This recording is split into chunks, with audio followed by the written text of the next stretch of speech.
Daycare is bullshit. So how did the myth get fostered that socialization in daycare was good for children? It was a justification for daycare. Children under the age of 3 do not need group socialization. They need socialization with their mothers. In America, 40% of women, if given the choice, would choose not to stay with their children. I think that's concerning.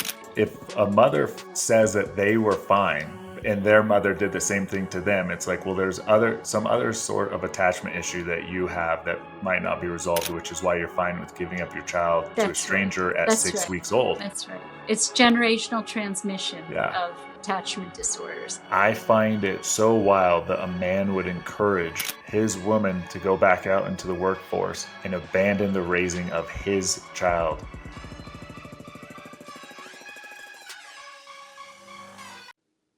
Erica Komisar, I am so excited to have you on the podcast, and I'm going to get straight to it.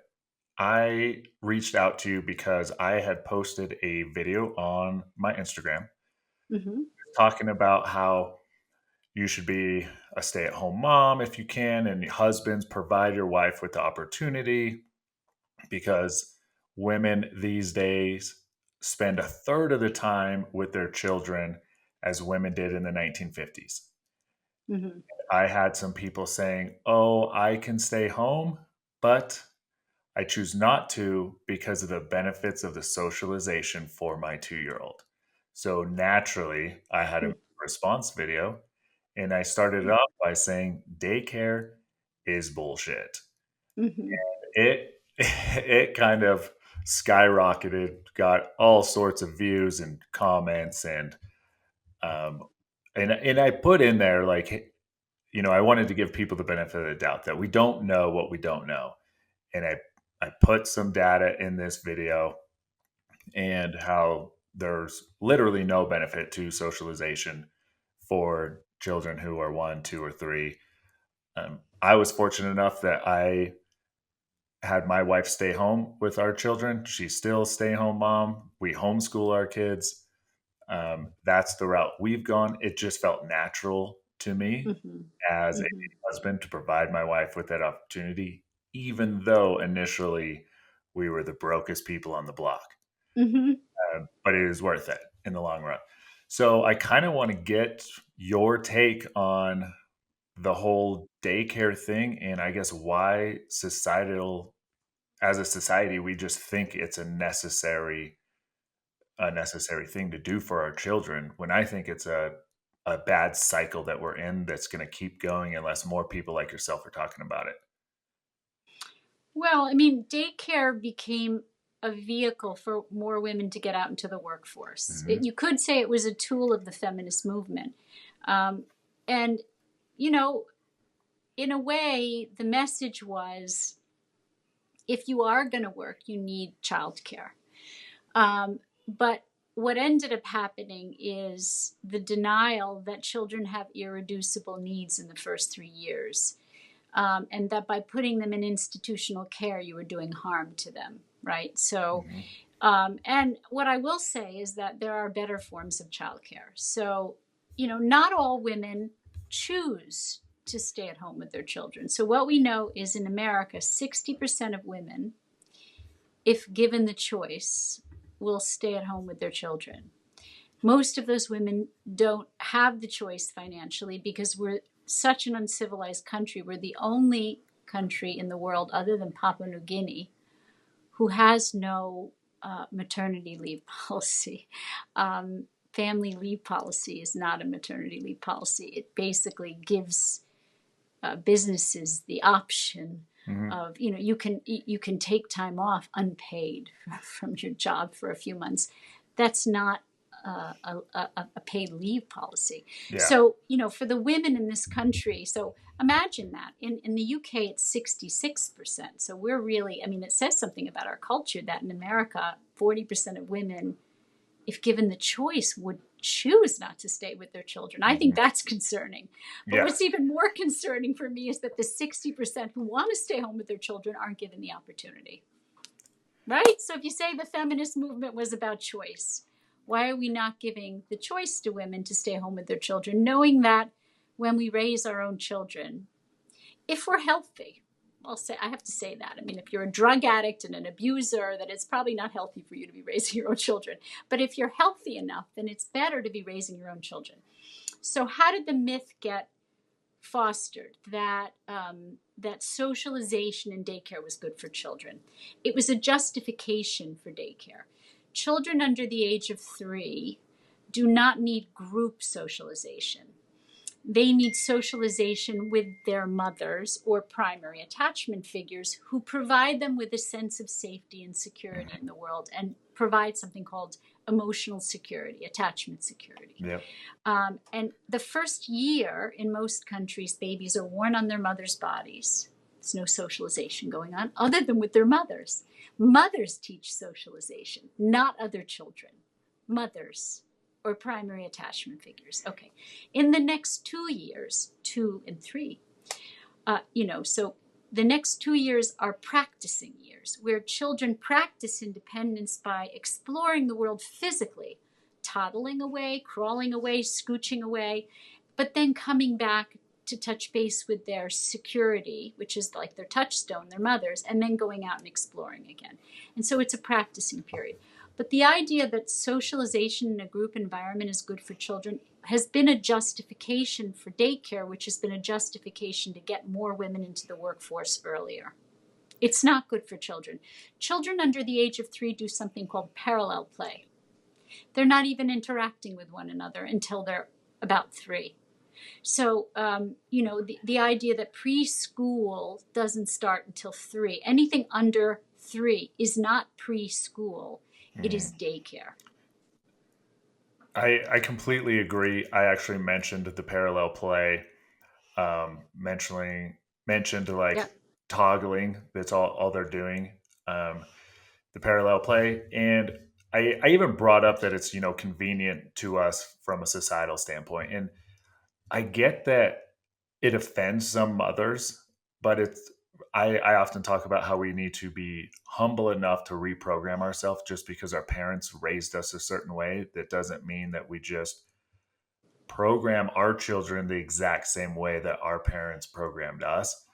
And it can be pretty hard because we have to be humble and open to other information or other means of life, like the conversation that we're having, because I've met people, and I've heard you talked about this because I've listened to about 4 podcasts now with you on it. Yeah. Coming into this, that, well, if a mother says that they were fine and their mother did the same thing to them, it's like, well, there's some other sort of attachment issue that you have that might not be resolved, which is why you're fine with giving up your child to a stranger at That's 6 right. weeks old. That's right. It's generational transmission Yeah. of attachment disorders. There are some women, let's say this, who really, really want to stay home with their children. So I don't want this to sound elitist, because it's not. There are women who want to stay home with their children and cannot, because if they didn't, their husbands have left them, or they don't have husbands, or they're single mothers or single fathers, or somebody's got to earn a living so they can just have a roof over their head and food in their mouths. Okay. Correct. Now, for those parents, again, I go back to, we need a paid leave. That's it, period. And I may say it more than once in this podcast, but neither of I would say our government is failing us, period. Okay. Having said that, so if you care about children, everybody who listens to this podcast should be rallying their congresspeople and senators for a paid leave of more than 3 months, of a year of paid leave. Okay. Having said that, for those who have a choice, the idea is it's about choice. But to make the best choices, we need to have all the information, and we need the information to be factual and correct. And there's a lot of misinformation. One would say, I'd like to say lies, but misinformation about the irreducible needs of children, which is why I wrote my book and why I get on these podcasts, to clarify, to clear it up, that what children need in the first 3 years is attachment security.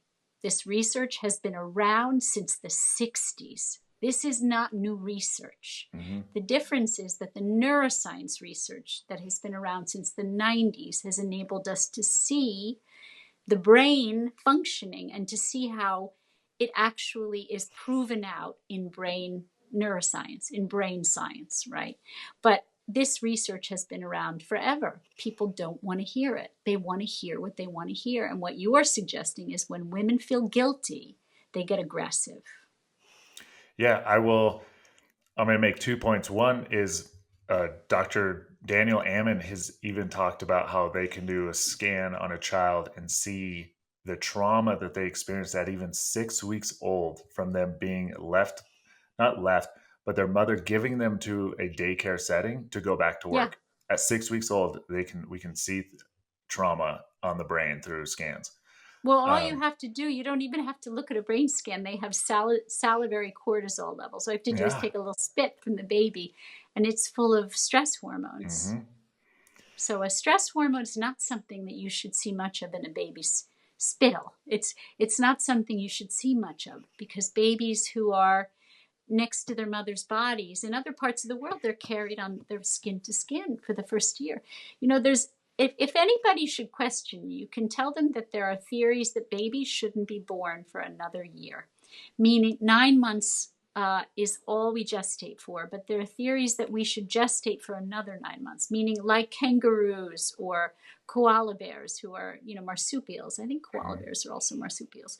But kangaroos, the idea of a pouch, right? Babies are born biologically unable to function out in the world on their own. And so they stay in the pouch another, whatever, matter of months. For humans, we really are born too early. And there are theories to say that babies are born as early as they are because one, our heads get too big. That was the old theory, and they couldn't be born. But technically, they would kill the host because we grow so big so fast that we can't stay in utero for another 9 months. But so the babies come out, but they're like marsupials. And so that's why you see in other parts of the world, mothers will wrap babies around them, first on their front. When their backs bother them, they put them on their back so they can work. But they make skin-to-skin contact like a pouch. And they do that for the first year until the baby is mature enough to quote unquote come out in the world, right? And Yeah. many, many, many cultures, in fact, all cultures do this. Yeah. Universal. Except Western culture, Mm-hmm. which separates babies from mothers physically after they're born. Used to put them in another room until John Bowlby, the father of attachment in the UK, said, "What the hell are you doing? This baby has been in utero for 9 months. This baby needs to have skin to skin, needs to be breastfeeding. We're mammals. We're not, you don't see mammals with their babies at one end of the room and the mother at the other. Mammals are with their babies when the babies are born." So, but the concept of that first year being securing the attachment, and then the next 2 years reassuring the attachment over and over again, kind of the practicing of the separation, but reassuring the attachment. The first year is the attachment. The second 2 years are the reassuring of the attachment. And that is biology. That's uncontestable. If it makes mothers uncomfortable, it's probably because they have suffered too. It's normal to not want to care for somebody else's baby. Mm-hmm. I love babies, but that's because it's what I do for a living.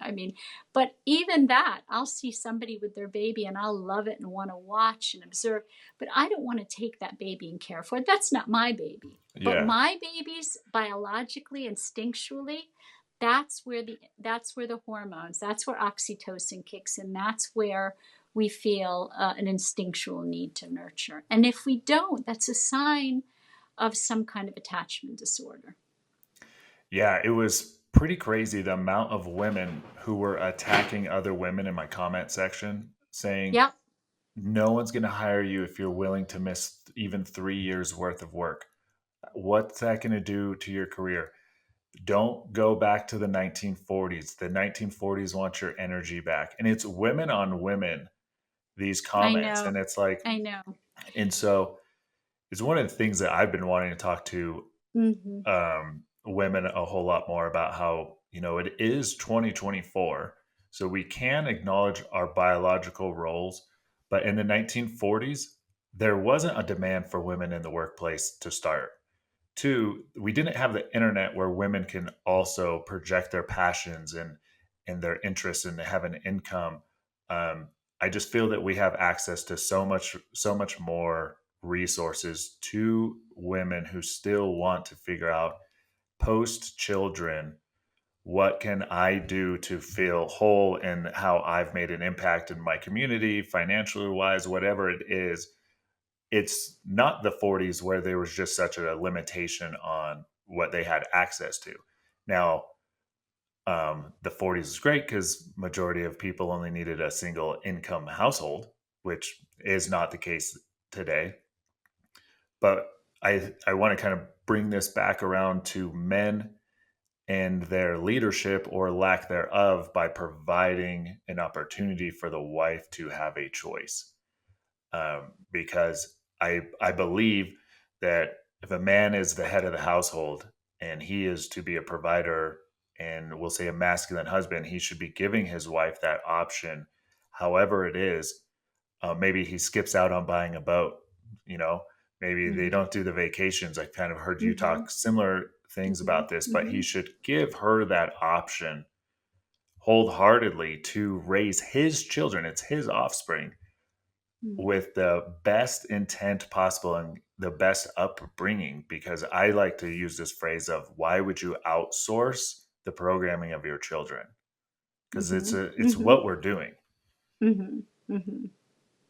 So Mm-hmm. where I guess my question is, do you feel that the men need to really kind of step up their role in this conversation that we're having by providing the wives with those opportunities and having those discussions? Well, first, let me address the battle between women because you asked Okay. two Yeah. different questions. Yes. The battle between women was fueled by Gloria Steinem. Gloria Steinem said very early on in the feminist movement that if you didn't go out to work, you were a traitor to the movement, you weren't part of feminism. And so feminism was supposed to be giving women choices, meaning not every woman needed to have a child to be significant. Not every woman needed to get married or have a family, right? They could have a very successful career. It was to give women choices. It wasn't, I mean, what she did wrong, if you will, is she um, created a binary option. You're either with us or you're against us. And that was a mistake because it was the beginning of this battle. Instead of saying, okay, women support one another, not everybody's meant to have a child. But if you have a child, it is the most wonderful and meaningful work. But if you choose to go and have a career instead, that's also meaningful work. And if you choose to integrate the two, raising children is still incredibly important. She didn't say that. She actually said, don't worry about your kids. They'll be fine. Go out into the work world. Um, and so it created this divisiveness. And it's unfortunate because feminism is still about choice. So you shouldn't be forced to have a child and you shouldn't be bullied to go out to work, right? And so, yeah, to work outside the home, And the truth is that life is long and you can both raise healthy children and work outside the home in a life that will be probably 100 years or 120 years, Hmm. right? We know we live a long Yeah. time now. You have a long time to work, but you don't have such a long time to really make such an important impression on your children that will last a lifetime, right? You Completely have a agree. very short window, right? And so that really is what happened, is that the feminist movement was set up badly to be binary. Okay, so now it feels binary to women, and it's not binary. You can be a fabulous mother and have a career before you have children, and ratchet down your career while you have children, and then ratchet it up when you're empty nest and you're going through menopause and you have tons of testosterone and tons of energy Hmm. and are looking for meaning. Yes. And so, right, you can have everything in life. So when your husbands are ratcheting down their careers, you can be friggin' ratcheting up your career, Hmm. right? There's a time and a space for everything. There's a season. I think the Bible says there's a season for everything in life. It's not all at the same time. You can't raise healthy children and be out there working intensely full time. It's very, very, very difficult because children have irreducible needs to have physical and emotional presence from their parents. And therein lies the problem, particularly in the first 3 years. Now, the other question that you asked was what? That was the first one. I didn't want to let that one slip by No, because that was tough. yeah, I'm glad you didn't, because I started to rabbit hole and had a. Yeah. So I'm So glad what was the you brought that second up. The question? The second second question. question is that I haven't heard it brought up in any of the podcasts that I Yeah. listened to with you on, but I truly believe that men, as our role of the head of the Yes. household, we need to provide our wives with Okay. opportunity to stay home. Okay. So when women took their power, it was a wonderful thing, and I benefited from it too. All women did, right? Mhm. When women took power, they didn't take power. In effect, the movement said take power away from men. It didn't say men can have power and women can have power. And so women said, we want to work, we want to be independent, we want to make our own money, we don't want to raise children. And men went, okay. And this is generationally passed down now. Men went, Mhm. okay, so I don't play this role anymore. And it's an instinctual role. So just like women's instincts were altered over the generations, so were men's instincts molded to this strange and modern society that wasn't so healthy. So yes, young men have been indoctrinated into the idea that one, if they take on the role of protector and provider, they're not respecting women, which is a bunch of baloney. Yeah. And two, that the responsibility of a family isn't theirs anymore. That they don't have to protect and provide. And the truth is that when you marry someone and you're going to strategize and have a family together and think about what is the healthiest and happiest option for children, it's still a two-parent family where there's a primary attachment figure and another person who provides support to that primary attachment figure so they can give to that baby everything. It's a team building exercise.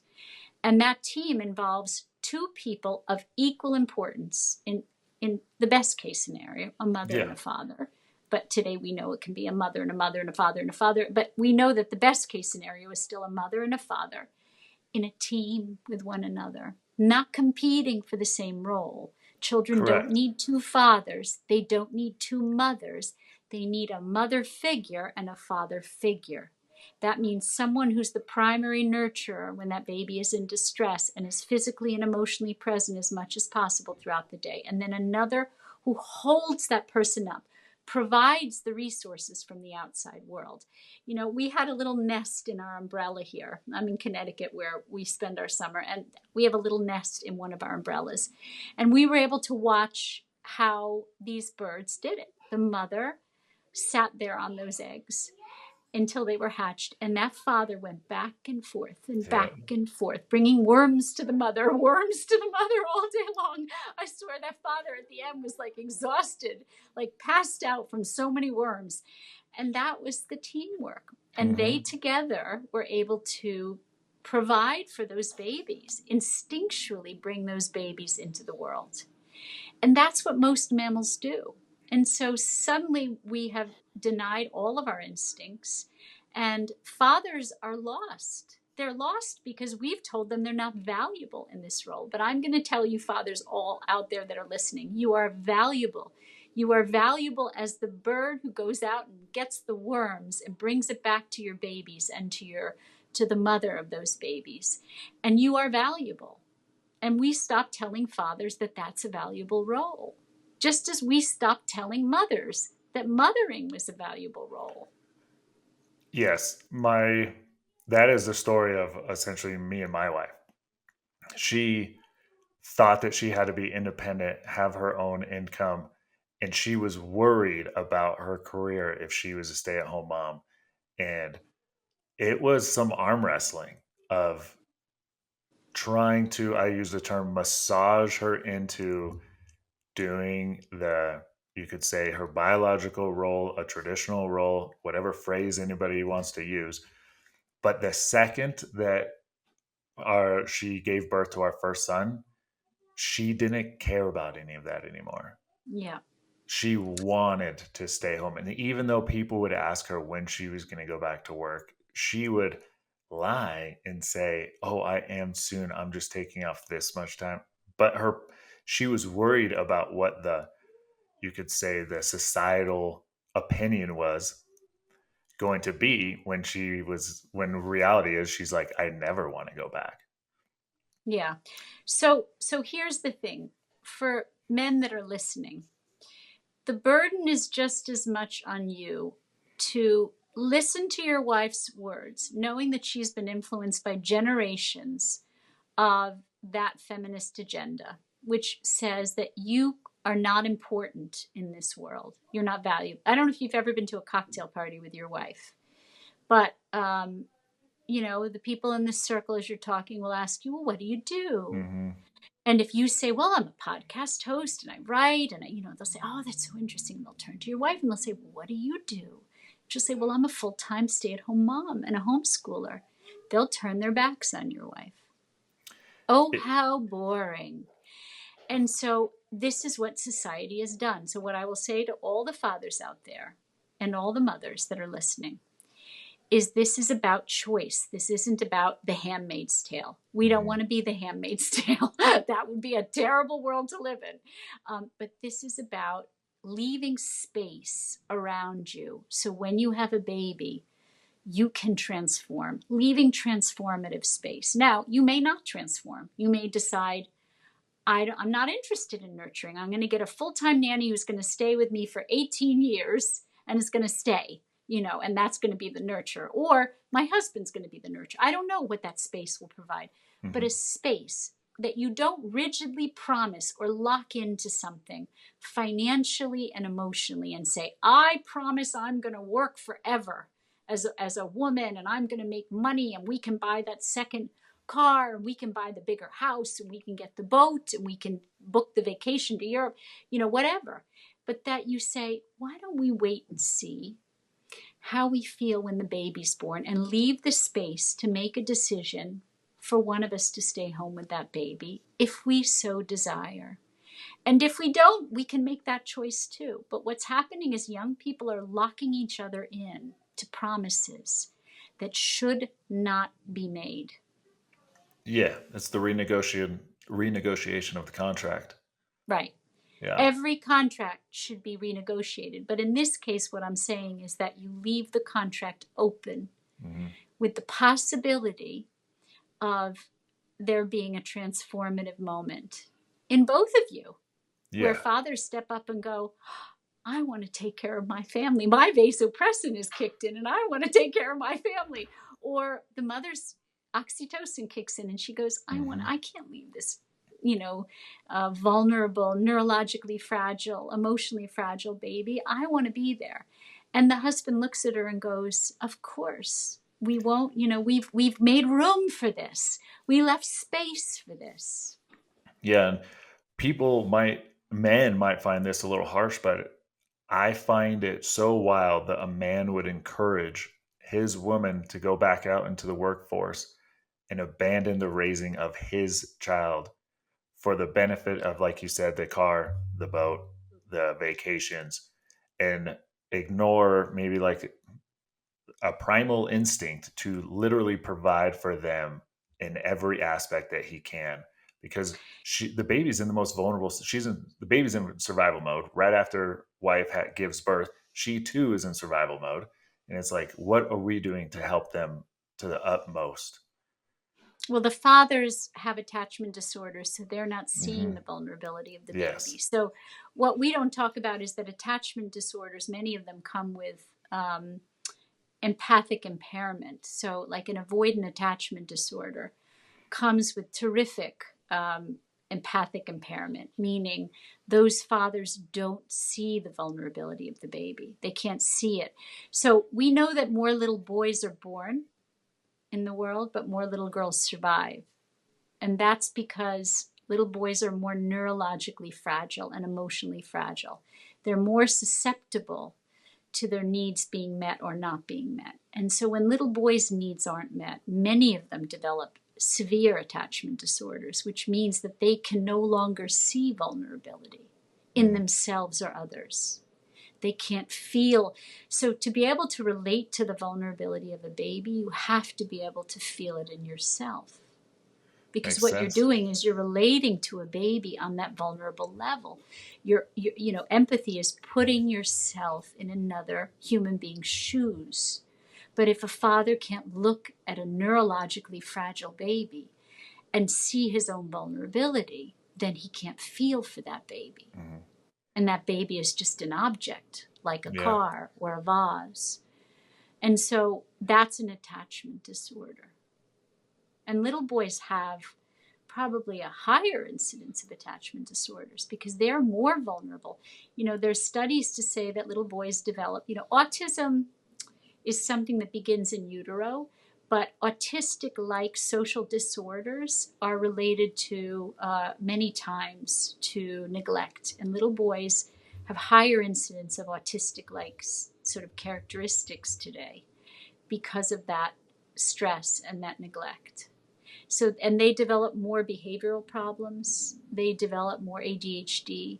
And a lot of that has to do with neurological sensitivity to neglect and to stress. So what you're seeing is grown-up little boys who probably were very stressed as children, who have developed these avoidant attachment disorders. They can no longer see their baby's vulnerability.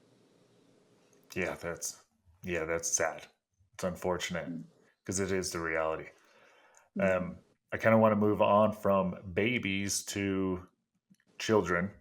Mm-hmm. I've heard you give what I feel is a great analogy that too often we want to rush our children to grow up and we treat them like little adults.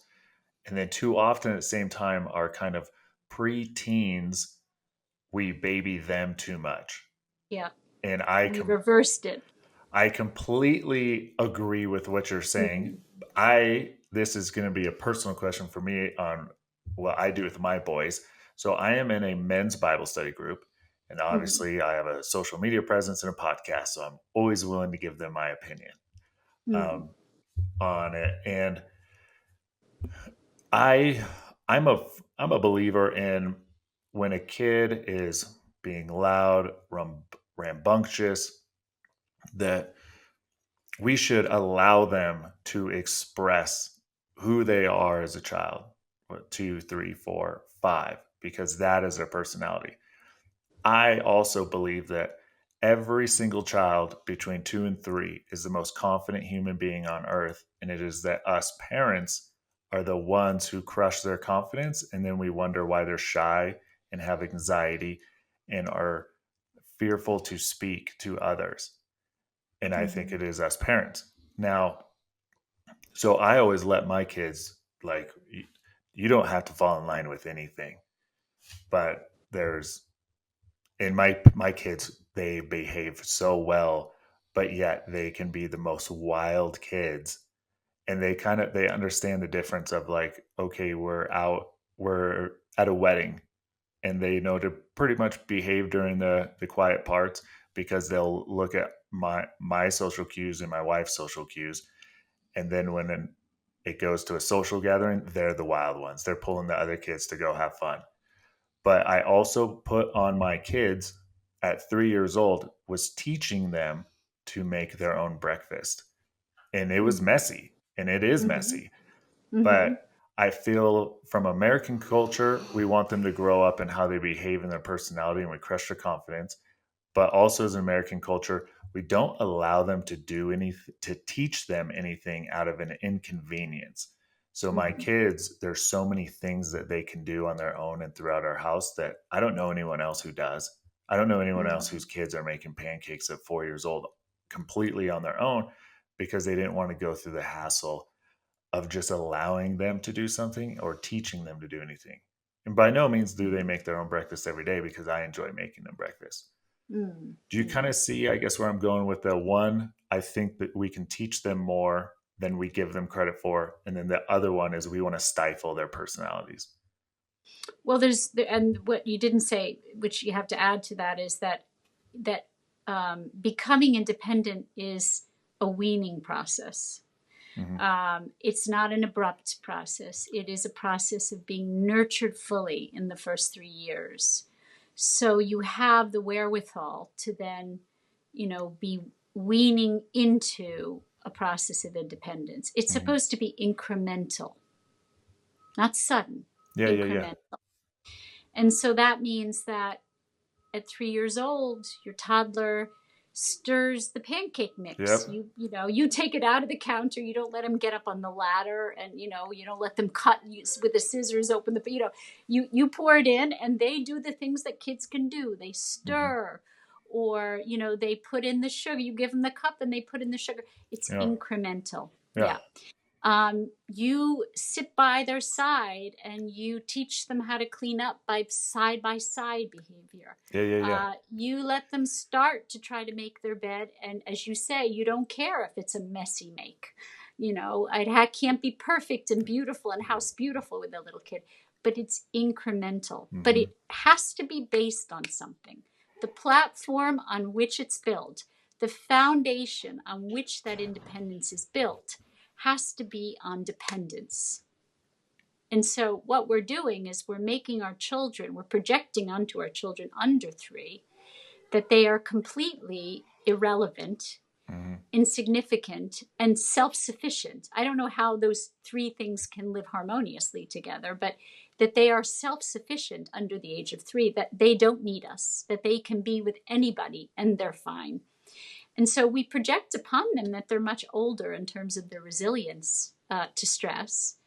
And then when 3 comes, or later, we start to micromanage everything, their activities, and we make them have to be perfect, as you say. And when they get even older, when they're adolescents, we are intrusive. So we don't know, as parents, everything is like Alice in Wonderland, upside down.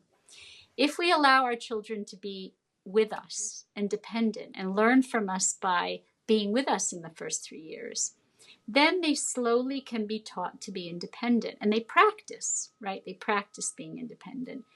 And people like Jonathan Haidt talks about how older children and adolescents, we don't let them ride their bikes on their own, or we don't let them do anything where they could get hurt or make mistakes, or that's all part of the learning process. But you can't build a house with no foundation. You have to have the foundation first.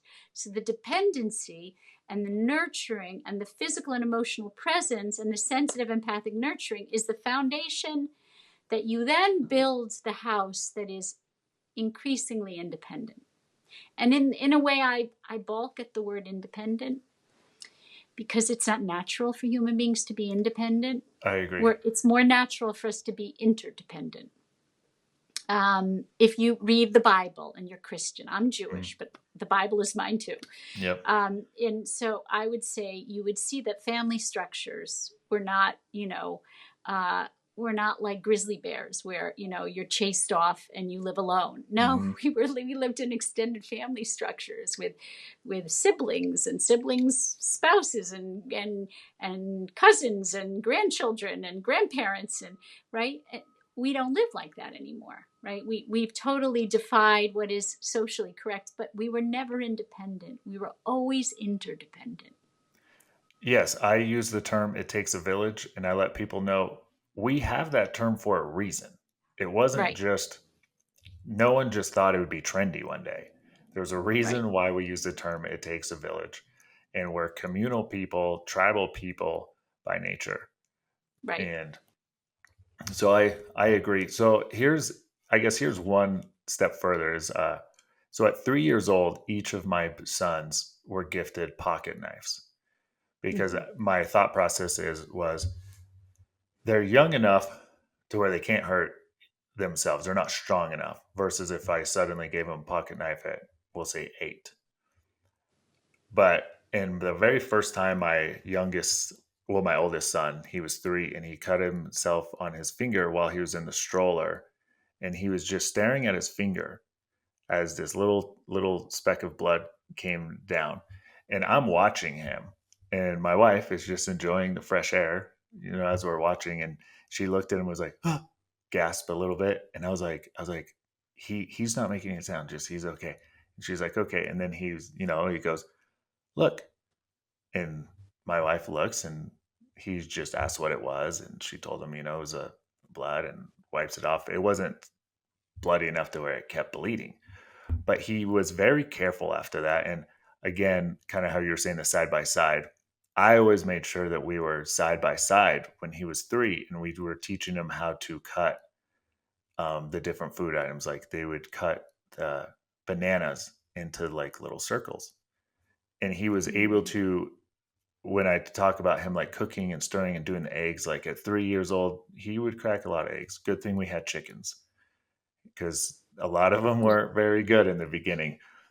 But it was, in my thought process, is that he is able to practice, and by no means was a $10 pocket knife very sharp, but he was able to continuously practice this thing. And I never forced him to continue to use it if he didn't want to, but he had a sense of like, look, I have a pocket knife and I can cut the tape on the Amazon box, or I can cut this. And very efficient, and fortunate enough, never any accidents. Same with the younger brother. 3, he was, I think, 3.5 when I gave him one.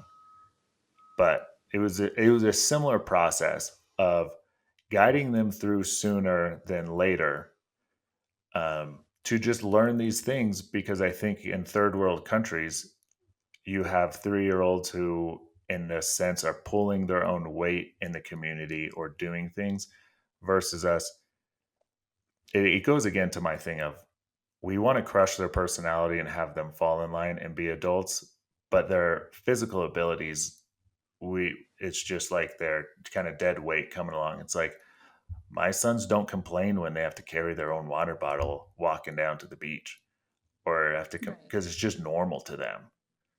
I mean, the only thing I would say about the pocket knife, I agree with everything you've said. The only thing I would say about the pocket knife is that children, particularly little boys, have a lot of testosterone between 3 and 6, and they're very impulsive as a result, very aggressive, almost as much aggression as in adolescence, Mm-hmm. but with a tremendous amount of impulsivity and lack of judgment.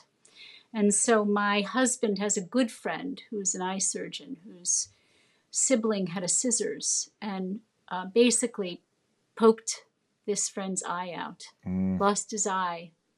Ooh. So, what I would say is, in nursery school, starting at 3 when I was little, and actually it didn't start till 4 in my day, they had scissors that they had a rounded tip. Yep. They have plastic knives that you can't hurt anybody with. The most you could do with a plastic knife is like, jab them and make a red mark, Mm-hmm. but it's not going to cut them. And you can cut bananas with it.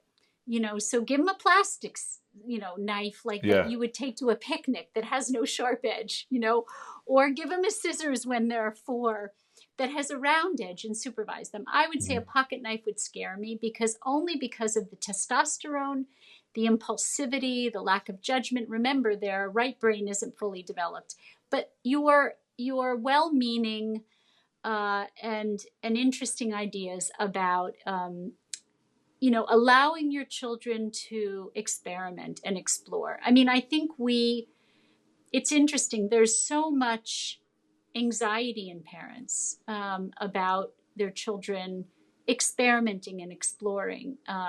And so you do need to let your children. I mean, so if you are sitting back with a toddler and you're watching them play at the playground, you're not going to let them go to the highest part of the monkey bar and fall and break their neck, because that's a permanent thing that will happen to Mm-hmm. them. But you might let them go down the slide themselves. You might say, you try it.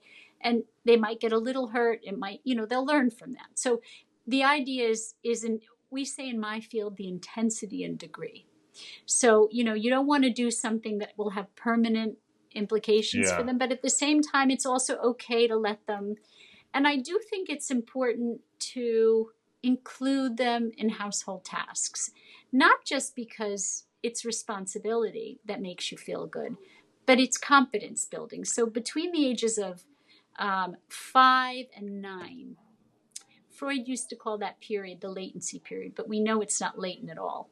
But in between 5 and 9 is self-esteem building time. It's a time when children develop their sense of competence and therefore confidence in the world. They understand what they're good at and what they're not good at. They understand their strengths and their limitations, and they only understand it by doing. And so there's a lot of doing. And so you have to, let them put the napkins on the table and then say, thank you for helping me set the table. You did a great job. It's sort of the idea that you have to let them build their competence. If you guard them from that, then they never develop a sense of what their strengths are, but also what their limitations are. So parents also don't understand. We live in a society that's sort of what I call, what other people have called a trophy society, right? Where you give a trophy for everything to a child. And everybody's going to be president. Everybody's great. And all that does is it promotes a kind of narcissism. When the truth is, you always want to observe and know your child, to know what they're good at and what they're not good at, and reinforce what they're good at and help them more in what they're not good at. When your child comes home from the soccer game and says, I didn't do very well today, instead of saying, no, you were great. You did great. You were the star of the show. You say to them, well, how did that feel? How does it feel to be good, but maybe not to be great at that? And maybe there's another sport that you feel you could be better at, or that you'd like more, or you talk to them about how being on a team doesn't mean that everybody's great. Being on a team is teamwork. People serve different functions. But the idea is not to disparage them and be critical, but to help them mourn. If we don't help them mourn their limitations while supporting and admiring their strengths, you're not building self-esteem. You're building a false self. You're building a narcissistic self, one that can't ever deal with disappointment or rejection or not being picked or not being the best or not getting the A. We are a complicated mix as human beings of strengths and weaknesses. That's what makes us uniquely special, not that we're all strengths. So I think that might transition well into another video that I made that I really believe in and want to get your thoughts on, is that there's no such thing as bad kids, just a lack of leadership. I believe in that. Kids aren't bad. Kids are born neurologically fragile and sensitive and open, receptive to being loved, to being nurtured, to being taught, to being modeled, to being really shown the way. They're not born bad. There are no bad kids. There are kids whose parents, for whatever reason, struggle to be parents in one way or another. We have had a hard time in this country saying that, because it's like, well, we can't blame parents for their children. I'm like, it's not about blame. It's about understanding the connections between children's mental health issues and their behavior, and their environment. And you are their environment. You are their environment. So parents are their environment. And so It is on you. The responsibility does rest on you. And you do need to reflect on what you're doing or not doing, in terms of not just to mourn the past, but to repair it.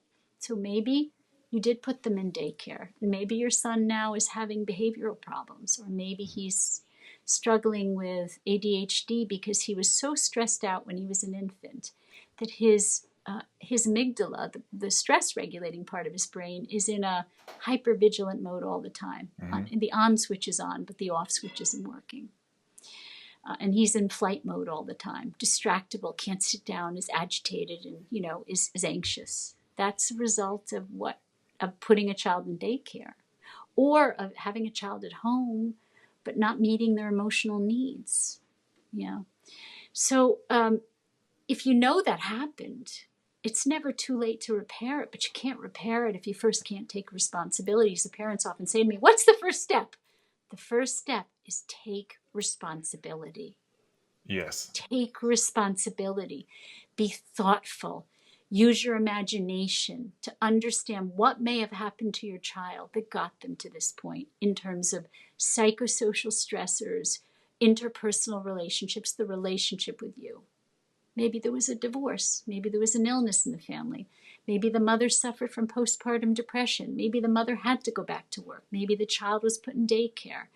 Maybe the father had an alcohol issue. Maybe you moved and that child was, there was too much disruption. There's lots of reasons why children feel stress, but take responsibility. That's the first step towards healing. Oh, it's good. And it kind of parallels when I was saying that we just have to be humble in the fact of being open to reprogramming, taking responsibility, being accountable for the choices and decisions we made. I want to go into, oh, what was it? Oh, screens. So at my household, the Carstairs household, my children are allowed to watch 1 hour of TV 1 day a week. So only on Saturday night, and it's a family thing. And because we watch it so only the 1 hour, 1 day a week, Yeah, oftentimes they forget that they get a movie night. And my yeah, oldest is 7, my other one is 3.5. So yeah, because it's so few and far between, there have been months, like literally an entire month, where they just yeah, forgot because they're yeah. just busy playing. And I think that screens are absolutely terrible for young children. And I see children with their own iPads just stuck on them. And I don't, how do we get across to the parents who just have their kids stuck to screens, and it's a great babysitter. Well, it isn't. It isn't a great babysitter because basically the brain has to be trained to stimulate itself, meaning you have to train a child to stimulate themselves. Hmm.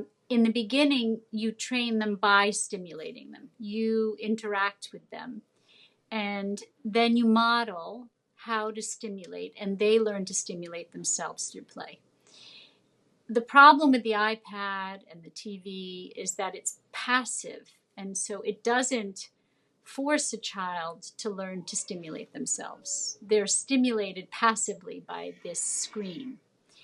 And with young children, that's the problem. The problem isn't the dopamine till later. The dopamine is a problem in adolescence.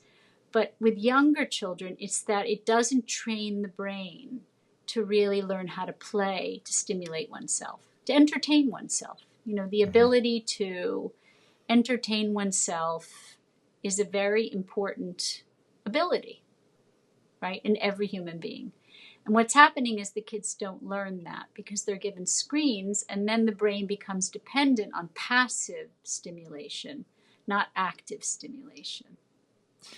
And so the American Pediatric Association recommends not under 2 at all, no screens at all, no technology at all, and then after that highly regulated. And the reason for that is that play is important on many levels, but there's an aspect of play that is about self-stimulation. There's another aspect of play that helps children to work through conflicts, Hmm. to work through relationship issues, to work through, even to work through losses and all kinds of things. I mean, you have a dollhouse and you can watch how children actually process their feelings and their experiences with play.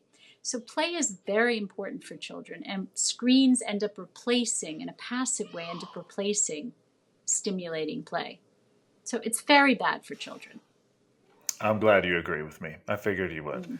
Um, yeah, it's something I try to talk to some of the people about. And again, either it's on social media or people who are in my circle on just questioning why they would just provide that. Not that we have very many people in our circle who do that, but when you're in a Bible study group, you meet people who come in and out, and everybody raises their children a little bit different. And when it comes to raising children, I've in Bible study have encountered maybe my 3 year old and another person's 3 year old. They're fighting over a toy. Maybe they were two and Right. a half fighting over a toy. And personally, I go more of the like Jean Piaget of, hey, they at 2 years old, especially males, kind of how you were talking about earlier, they're aggressive. on the spectrum from 2 to 18 years old, they're the most aggressive age group. So if Mm-hmm. they are tiffing over a toy, it's totally normal and natural for two little boys to have a tiff over which truck one of them has.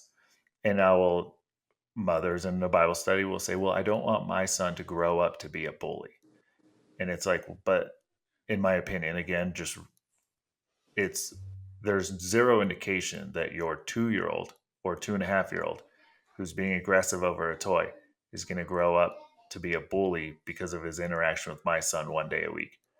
Is Yeah. there anything I guess you can speak to? Am I giving false So, advice so to my I, peers? yeah. So, well, no. So I think the idea is that children need to learn to wait. Waiting is a very important skill, just like play is. Waiting. It's not sharing. You can't share a toy. Think about it. How many toys can you really share? Maybe if you had a big bucket of Lego, you could split the Lego in two and you say, you take this pile and I'll take this pile. Mm-hmm. You could do that. Mm-hmm. But how many toys can you actually share? Yeah. Sharing means using them at the same time. Yeah. Yeah. No, I agree. It means taking turns, and that means waiting. And so waiting isn't something that children know naturally. You have to teach them how to wait. Mm-hmm. You have to teach them that. It's frustration tolerance. So you model it. First of all, you have to have good frustration tolerance, and you have to model for them when you wait at the counter to pick up the meat, when you take them to the supermarket and you have to wait in line to pay, when you're waiting at the movie theater to go in and there's a lot, you're sort of teaching them how grown-ups wait, right? And that's your modeling waiting. It's not something they'll learn naturally. You do have to teach them how to wait. Okay. In all cultures, they have ways of teaching them to wait. They say, no, it's not your turn. You have to wait. Mm-hmm. And it's interesting because kids in other cultures, in Asian cultures, even in European cultures, they know how to wait. But in Western culture, we don't teach kids to wait. We teach them to share.